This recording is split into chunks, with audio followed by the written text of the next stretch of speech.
This is the Building Automation Monthly Podcast with Phil Zito, episode 78. Hey folks, Phil Zito here, and welcome to episode 78 of the Building Automation Monthly Podcast. And in this episode, I'm going to be teaching you how to disaster-proof your building automation system. This is a very timely topic to me because I just went through my first ever extended power outage in my entire life. And man, was that absolutely miserable. It adds a whole nother perspective on life for you. So what happened essentially is where I live, we got a 200-year flood. Yes, you heard me right. Not a 100-year flood, but apparently a 200-year flood. I wasn't even aware that there was such a thing as a 200-year flood, but apparently there is, and we had one. Essentially what happened was we got so much rain in over a period of a couple days that our electrical substation that served all of the power to my surrounding town was submerged under about 2 feet of water. Yes, that's 2 feet of water. It was actually really comical because, those of us in building automation world, we understand how electricity works. We understand how these, distribution panels and things like that work just by nature of our job. So it was quite funny reading the Facebook comments where folks were like, "It's been a day. Can't you turn back on the substation?" It's like it's still underwater. And some of the other stories about people swimming over to their breakers to try to turn their breakers off. I was just dumbfounded by all of this. And, when I started thinking, originally I was going to write a topic and I was going to write kind of the 7 things that you need to know around networks. Because I've been getting a lot of network questions. But this just was too timely for me. And so while we'll do that in a future episode, what I really want to teach you in this episode is, as I mentioned, how to disaster-proof your building automation system. Because the sad reality is that the majority of the building automation systems out there don't have disaster plans or have very, very weak disaster plans. It's kind of surprising. There are disaster recovery plans for power and for HVAC, but when you think about building automation systems, quite often the only disaster plan you'll hear or you'll see is to put everything in hand. And while that may kind of sort of work, that's not exactly a disaster plan. That's just putting everything in hand. And for those of you who are new to the industry, putting things in hand means putting them in manual. But here's what I want to cover. I want to talk through what the 3 types of disasters are, the 3 sources. And I want to show to you, I want to prove to you that each one of these can happen to your building automation system. Because if you don't believe they can happen to you, then you're not going to take the appropriate measures necessary to go and basically safeguard against these 3 things. And then once we have agreement that we do believe that those 3 things can happen, then I'm going to show you step by step how you're going to go and identify your biggest risk areas, develop a cost of interruption for those risk areas, because ultimately you're going to want to purchase some things and put some things in place, and those things are going to cost money. So we're going to want to talk through that. Then we're going to create the appropriate response and the controls for that response. And then we're going to test your plan. All right? So let's kick it off. So the first kind of disaster is the man-made disaster. And this reminds me of an article I read way back in 2010. And it was about a 2009 hack of a building automation system. I think it was a Allerton system, if I remember correctly, but that's regardless. It doesn't matter what system it was, because quite honestly, how this happened, it could have happened to any system. Basically, there was a security guard at this hospital, and some of you may have heard of this.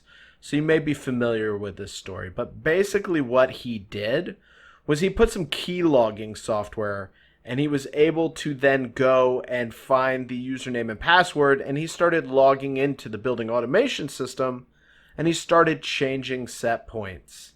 And these set points started having an effect on the building automation system. And folks couldn't figure out really why things were going wrong because they didn't have any logs that were showing that this person was logging in and making changes. Once again, which is why you want to have unique usernames and passwords, which is why you want to use your logs for usage. I mean, so many basic fundamental security principles that I've covered in previous podcast episodes. But to make a long story short, what happened is this guy started going online and bragging and was on Twitter and all sorts of other places saying, look what I did, da-da-da-da-da. Started showing screenshots. One thing led to another, and they were able to trace the guy down and put him in jail. However, man-made disasters are very real. It's very real. It's a very real possibility, rather, for an employee to get disgruntled and to make changes and for them to go and maybe still have remote access even after you let them go, and they log into your BAS and change your BAS around. I mean, it only takes a couple changes. I mean, think about it, right? It only takes a couple changes to go and close all the cooling valves that feed into the data center and start causing servers to crash. It only takes a couple changes to make all of the hospital rooms too warm or too cold, or to damage maybe in a pharmaceutical or a life sciences business, to damage their things that they're working on by changing the environmental conditions. It's so easy to do that with building automation systems, which is why I preach so much about different usernames and control access and change passwords and categorize your access. But the reality is that still is a possibility, and that's one of the things we'll talk about later in this episode. Next up, you have what are called environmental disasters. Now, all of you can think to probably many, many, many environmental disasters. I mean, I had my own little mini environmental disaster with 3 days without power, having to throw out all the food, all that stuff. That was miserable. I mean, I remember I'm sitting there laying in the bed sweating, and I've got the windows open, and I can hear generators running and dogs barking, and my poor kids, they couldn't sleep because they're all hot and they don't have their night lights. And I mean, I know you're like, oh gosh, first world problems. But the reality is, I mean, that's the life we've become accustomed to. And a change in that life is just debilitating in some way, shape, or form. I mean, yeah, we got through it. It wasn't the end of the world, but it was still very impactful. I think the whole family's still recovering from that lack of sleep. I know I've been super grumpy this weekend because I just haven't been sleeping good lately. But all sorts of other disasters can happen. Like think of Hurricane Katrina. I remember talking to this one building automation professional, and he was talking about how during Hurricane Katrina, they wrote an algorithm, and they were able to basically modify the operations of a bunch of building automation systems in HVAC so that they could prepare for the hurricane as it was coming. Now, my question to you is, that sounds really cool, right? How many people do you really think do that? I mean, yeah, this guy did it, but how many other people do that? How many other people do you think just let their building automation system just sit there? And then even after things failed, how many of you think that they just kind of said, well, I guess we gotta just make things work. That's the reality we live in. That's the world we live in. So that's a whole nother area, environmental disasters. And finally, the one that actually happens quite common, and I'm still shocked, I'm still dumbfounded because this one is so easy to fix. But that's equipment and software failures. I mean, think about it. Think about the time you have the field controller die. Maybe somehow it gets a voltage surge and the smoke gets let out, and all of a sudden that controller's dead, and you're like, oh crap, it's a central plant controller, what do I do? I mean, you would think that you would have another central plant controller with a program already in it, just sitting in the panel, and you could switch those out. I mean, that would be the logical thing, especially if this is like a hospital where keeping that central plant up and running is vital to your operations. You would think, oh, well, I'll just pull off the input and output modules. I'll throw them back into a new field controller and I'll power it up and be good to go. But a lot of people don't do that, and I don't know why. It's just maybe it doesn't cross their mind. Maybe they just think that they can tolerate the risk. And that's one of the things we'll also cover later in this episode is how do you determine your risk tolerance? How do you determine how much risk you can take and how much you need to invest in making your building automation system sustainable? Another big failure is software failures. Oh my goodness, I cannot count the amount of sites I've been to that did not have a recent backup of their building automation system, didn't have copies of the programs and the field controllers, didn't have copies of the graphics. They didn't know where the database was being stored. They didn't know where the database was.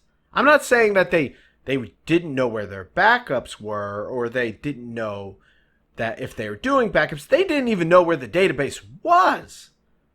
And I mean, that is just, oh my goodness. I mean, that's like saying, I don't know where my power panel in my house is, or I don't know where my water shutoff in my house is. I mean, these are things you should know, right? These are things that are like, do not pass go, do not collect $200 if you don't know what this is. So these are all just things that can happen to you that can impact your building automation system in a moment's notice. So let's recap real quick. So there are man-made disasters, there are environmental disasters, and there are equipment and software failures. Now, what do? Okay, we've done all the doom and gloom. I mean, it's like, oh my gosh, the world's dying, the sky's falling, meteors coming, there's nothing we can do. Now, I'm going to give you some hope. Because at the end of the day, this is a problem you can solve. And I think you will be relatively surprised at how easily you can solve this problem. So let's go through my 4-step solution for how to prepare for disasters. And what this is this is basically an excerpt out of my building automation training program. And essentially, I'm summarizing what I teach in that training program. But what you're going to get out of this is you're going to get 4 steps that you can apply today and really, truly impact the readiness of your building automation system. All right. So the 4 steps are identify the biggest risk areas. That's step 1. Step 2 is to develop a cost of interruption, or what is the cost of downtime. Step 3 is to create the appropriate response and controls. And then step 4 is to test your plan. All right, let's dive into step 1. So as I teach in my program, one of the most important things for you to do in order to have a really good disaster recovery program is first to identify your biggest risk areas, your biggest failure points. Because the idea behind a disaster recovery program, the idea behind a business continuity plan is that you want to identify the things that must run, the things that absolutely have to work. And the reality is that's usually not a lot of systems. That's why I said you could do this pretty easily. So when I say that's not a lot of systems, what do I mean by that? Well, let me give you an example.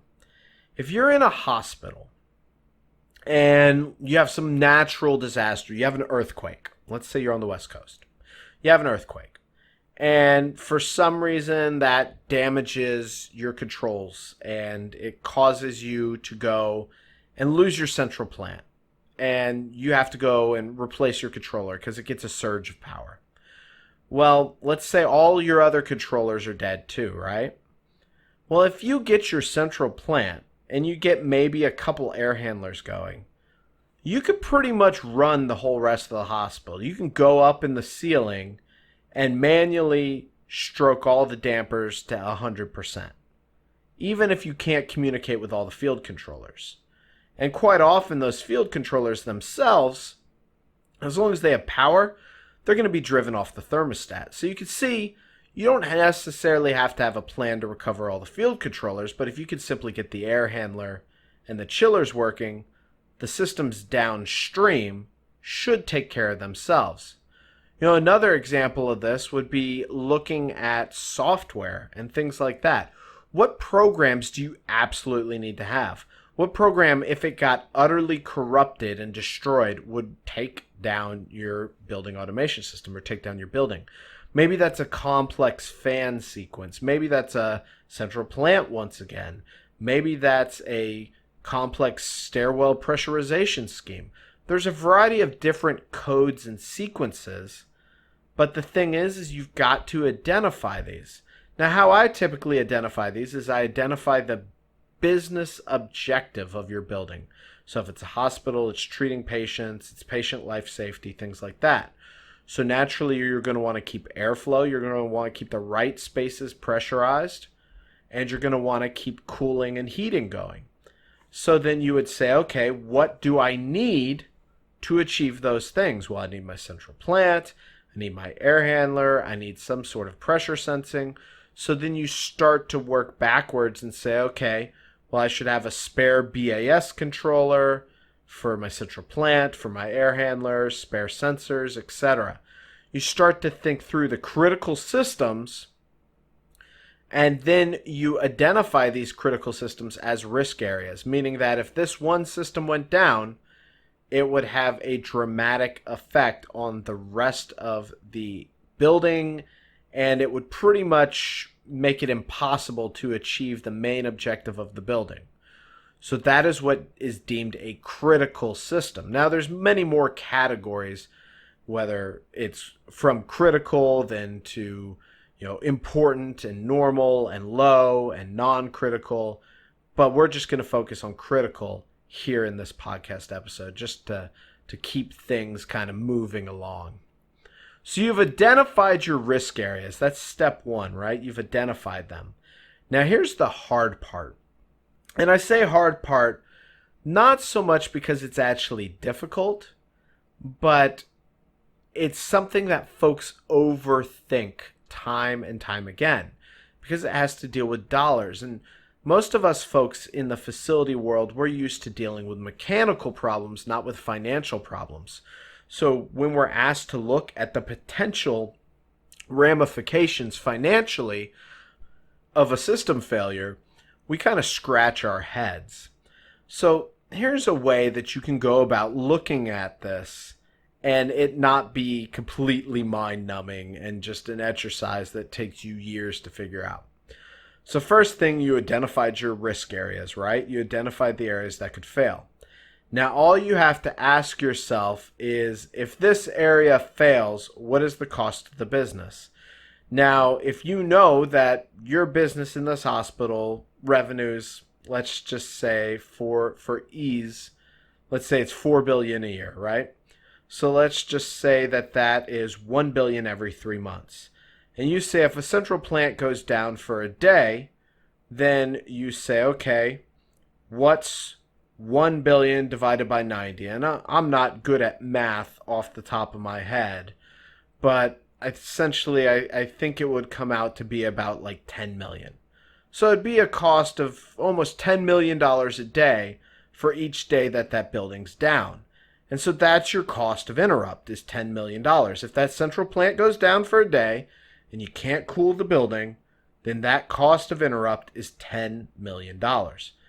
And that's pretty simple, right? Now, it's going to have a little bit of wiggle room, right? You're going to always want to underestimate on those numbers. So maybe you go with 5 because you say some of that stuff is going to be independent. Maybe it's past bills. Maybe it's things that aren't necessarily dependent on that exact day. But the fact still remains, $5 million is a lot of money for one day without that central plant. So then you go and you say, all right, That's my cost of interrupt. My cost of interrupt is $5 million for one day. And if it's down for maybe 4 days, that's $20 million. Now we're getting somewhere. Now we are making a decent case for putting in some response, some sort of control. And when I say control, what I'm talking about is both in the cybersecurity world and in the disaster recovery world, mechanisms that are taken to mitigate risk, meaning that they're taken to eliminate the risk of this failure, those are called controls. These aren't to be confused with field controllers and building automation system controls, but they are still called controls. So I want you to be using the appropriate term. That way you sound like you know what you're talking about, because that's so vitally important, especially when you're going to be going and trying to sell folks on the need to invest in these controls. Now, what would an appropriate response look like? Well, in some cases, an appropriate response may be as simple as a piece of laminated paper that shows everything you should put in hand. Yes, I know I started this off with saying that most folks just put things in hand and that's their disaster recovery plan. But the fact of the matter is, if you're not even doing that, then simply putting a piece of paper that says put all these things in hand, that's a massive step forward. And so let's not get so focused on success that we don't take the incremental steps to at least move us closer to better. Because honestly, I'd rather have you get 10% better than get 0% better while trying to get to that 100%. Because 10% better, you're still better off than where you left, or where you started rather. Okay, but what if you want to do more? Well, maybe you want to go and make sure you have replacement field controllers for all of the different things that could fail that are critical. Maybe you want to go and make sure you have a redundant path for a communication bus in case that communication bus gets split or something happens to it. Maybe you have a redundant path for network communications. Maybe in a critical scenario, you have a plan where you can switch over to utilizing Wi-Fi in case your hard line is no longer able to be used. These are all scenarios you're going to want to spend time mapping out and figuring out. And then you will implement controls. Maybe you will put in a Wi-Fi network switch or access point repeater that is going to allow you to connect to the wireless system. Maybe you will go and you'll have a spare controller sitting in the panel. Maybe you'll have a spare panel that you can switch over by using a toggle switch. There's a variety of different controls you could put in place, but the important thing is that you're putting them in place. I also want to take a second to talk about software controls. I've focused so much on environmental and equipment failures, environmental and man-made failures, that I haven't focused enough on equipment and software failures. And what I mean by that is equipment and software failures, like losing your database, it becoming corrupted, all your graphics becoming corrupted, that could be just as damaging. If you can't restore things back, if you've permanently lost code and people have to spend weeks rewriting that code, that can be a disaster. So your controls should be preventative as well as reactive in nature. You should be looking at how can I prevent disasters by going and backing up code, by going and backing up servers, virtualizing databases, all sorts of things you can do. And finally, we come to step 4. Now, step 4 is critically important. You see, this is a step that is often skipped. It's often not done, and I understand why. It's really hard to do this. But this step is called testing your plan. And when I say testing your plan, I'm really talking about 3 different types of tests. There are really 3 tests, right? There's test number 1, which is just the verbal walkthrough. And what you're doing here is you are walking through verbally what you would do. So someone says, okay, you just lost your chiller plant controller. What would you do? And you're like, well, I would go get the spare controller and I would go and make sure it's got the same address as the chiller plant controller. I'd take the chiller plant controller off. I'd unplug the input output modules. I would go and then plug them back into the new controller. I'd power it up. I would test it and I would occupy it. And then I would take everything out of hand and put it all back into automatic control. Now that's verbal.